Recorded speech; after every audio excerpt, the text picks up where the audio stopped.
Summer 2026. Ito ang unang araw muli ng biyahe namin. Wala namang bago. Ito pa rin kami at masayang ninanamnam ang buhay sa kabila ng init ng araw. Sakay kami kay Spark sa tricycle na kahit ulanin, bahain at lutuin sa ilalim ng araw ay hindi kami iniwan.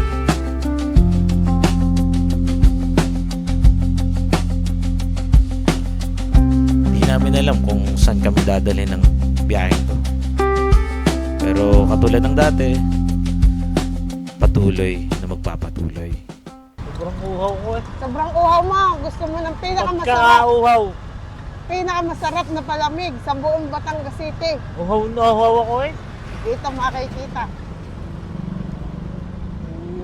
Yun o, may nainom. Uhaw din. Ate, pagkaka-uhaw ko, pauhaw. Uhaw na uhaw ako eh. Inom Singgilan na lang muna ngayon. Unang Philippine Island juice. 2.10. Pinakamasarap na juice yan sa lahat ng dito sa Batangas City. Ganon? Opo, talaga. Yan, hindi na po kayo ng palamig ko.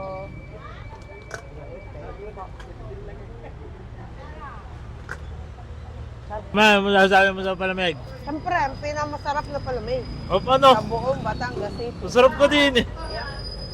The best palamig dito sa Libo. Talipapa. Pag bumili ka kay ate, hindi maaaring na oh.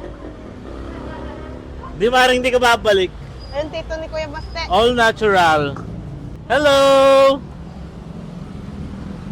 Muga, may... Mami, Kalamansi. paano kaya niya nagagawa yung Yan, may kalamansi. may ligat na gelatin? Ano? Kulang sa tubig. Ha? Bawas ng tubig. Tara, kain. Nandiyan na si Kuya. Hulihin Tara. na tayo. Alam mo ba, biglang lamig ng ating biyahe dahil ang Philippine Island Cruise. Ba't natawa ka? Good vibes. Sarap. Totoo pala yun na pagka ikaw yung nakapangain na masarap, ikaw yung good food. Ano? Oo. Hindi ka. Ang food for the heart na. Kanina, init na eh. Namuhay na nga tingin ng palamig ni ate. Ano eh. Iba yan, sarap. Sarap.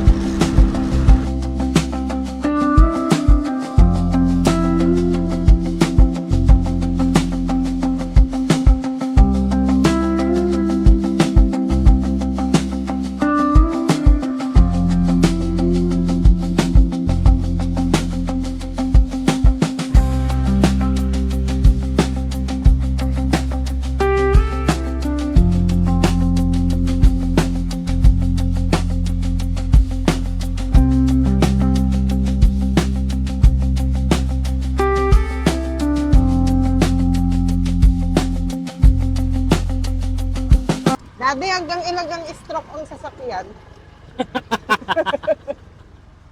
Bakit? Naisip ko lang.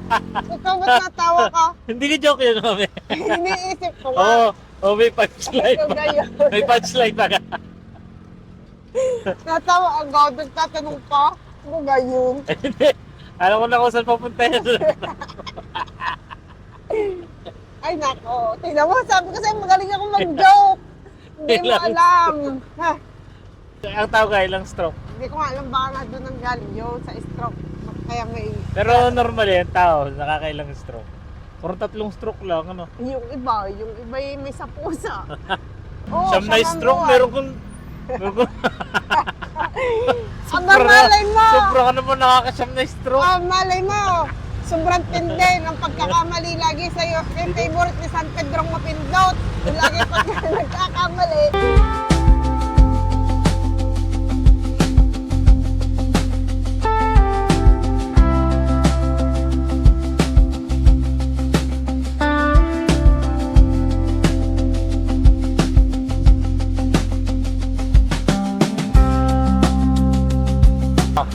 Mga mayayaman nga pala, iba din. Bakit? Sipin mo, nakita ko kasi yung kaklase ko dati, mayaman yung ngayon. Ah. Nag-swimming sa lumok. Ay, Oo. magkukul down, di na sa Caloocan eh. Oh, Ano mo cool down? yung, di ka, siyempre, nainitan sila. Oo. Oh, eh, di na sa Libro Espresso na, gano, nagpapalamig, tapos mag-swimming nila sa lumo. Sarap no? Tapos babalik ulit sila doon. Oh, Oh, ganyan lang. tunay Kaya ka. nga, yung mga mayayaman talaga. Boy, baboy na mayayaman. Oo.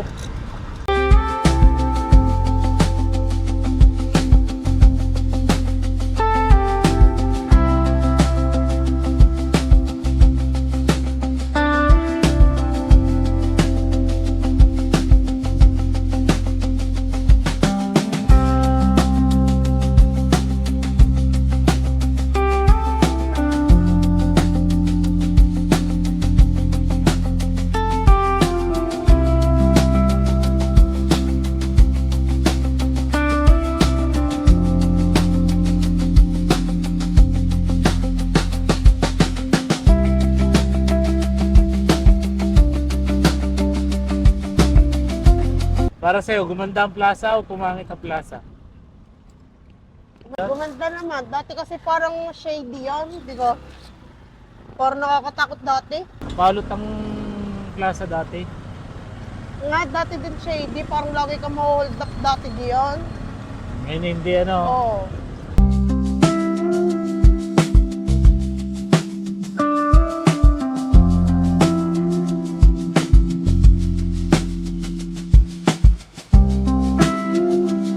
Ay, ano, sana lang ay mapatupad pa din nila yung no smoking sa public places. Oo. Nawawala na kasi ngayon yung kung sino-sino Oo. nang naninigarilyo sa paligid. Dapat kailangan higpitan ng gobyerno yun. Oo, lalo ngayon summer. Dahil Green City ka nga. Green City ka nga. Marami naman naninigarilyo. Di kayo wala. Di. Yan o, may upos na sigarilyo Wala sa din. karsada. Sigarilyo. May cigarette butts. Yung dapat ang number one tinututuan ng gobyerno. Oo. May ordinance, may ordinance. Eh, ordinance la. Style. Kaya nga, sana nga. Hulihin nyo. Sana nga, ano ulit, higpitin ulit doon. Dapat eh, yung paninigarilyo yung parang krimen. Sadya Ayun, naman, ano. dahil nakaka-damage eh. Nakaka-damage ng lungs ng iba. Isipin mo, Kaya parang nananaksak doon ng walang dugo, di Kaya ba? nga. Dahil nawawasak mo ang lungs ng Kaya iba. nga. Tapos wala ka Tapos naman ang pakipakailam. ang Piling pogi ka pa. O, dapat ang pinaka-hinuhuli, yung mga may kasamang bata, tas naninigarilyo. Yan na. Yan. Yan na. Hoy, inano pa kaya yung ordinance na yun? In-extend pa, isinama na din ang mga vape. Bawal din sa public. Eh, hindi naman natutupad. Dapat Bakit? magkakaroon ng lisensyang paninigarilyo. Di ka, may violation day. Privilege. Di ka, Oh, maganda din yung may privilege license. lang, hindi karapatan. Parang license to kill yata yun. Oo. Eh dahil dangerous eh. Kaya nga. Meron kang dangerous sa kamay mo eh. Kaya nga. Di ka? Mas matindi Dangerous pa na nga yun sa yan. baril. Dahil nga Oo. rin nabibili sa tindahan, di ba? Lahat. Ah.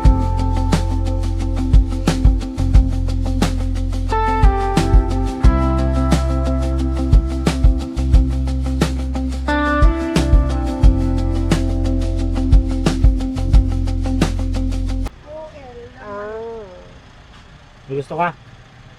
Doon, doon. Aray, gusto mo ka na rin? Yan o. Hindi.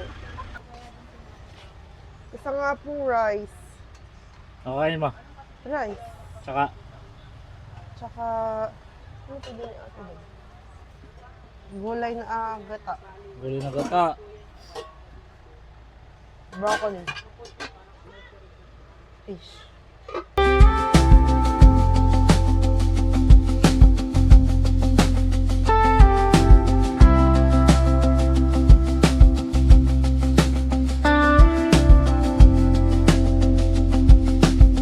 What's next? Eh di tayo pumunta ngayon sa Hello po! ating, anong tawag natin di yan? Studio, hindi mo siya studio eh. Production. Workshop. Yan. Workshop. Ating workshop. Workshop nga yun. Workshop siya, workshop. Oo. Hindi ka nasa tao nga. Hello, Vince Marley! Oo.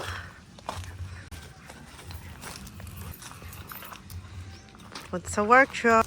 Kamusta naman? Ayos naman. Tisay nut. Welcome dito sa ating workshop. Bale, ito ay bahay ng aking ermats dati.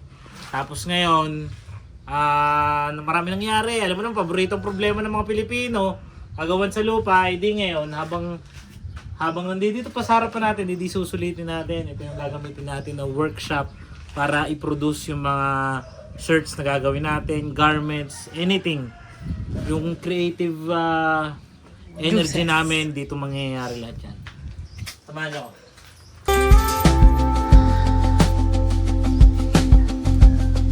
Pasok! Pasok! Buksan muna natin ang kurente. Para tayo may electric fan. Tapos, itong ilaw. Yan. Welcome. Medyo magulo pa kasi ang katotohanan, itong damit na to, dito namin siya ginawa. Yan. So, ito yung gawan ko. Tapos, ito yung kahian. Saan, medyo kalat pa. Tapos dito sa parte na to. Ito yung kwarto ko dati nung ako'y bata. Dito, nag-umpisa talaga ang local death. Dito. Sa kwarto na to. Di yan. Creative minds ng batang nasa loob ng kwarto. Yan ang katotohanan. You know, meron pa ditong spiral. Ayan na. Tapos ngayon, ito naman yung kusina namin dati. Kusina siya dati, so ngayon ginawa natin siyang dito nangyayari yung heat press, DTF para sa mga size tags. Tapos, yun, dito nangyayari. So, ang magiging area ng gawa natin ay dito, sa area na to, tsaka area dito. So ngayon, ang first step natin ay lilinisin natin siya dito. Ito natin muna i-imbak lahat ng nakulit ng mga gamit para mabigyan natin ng proper na flow dito sa gawaan.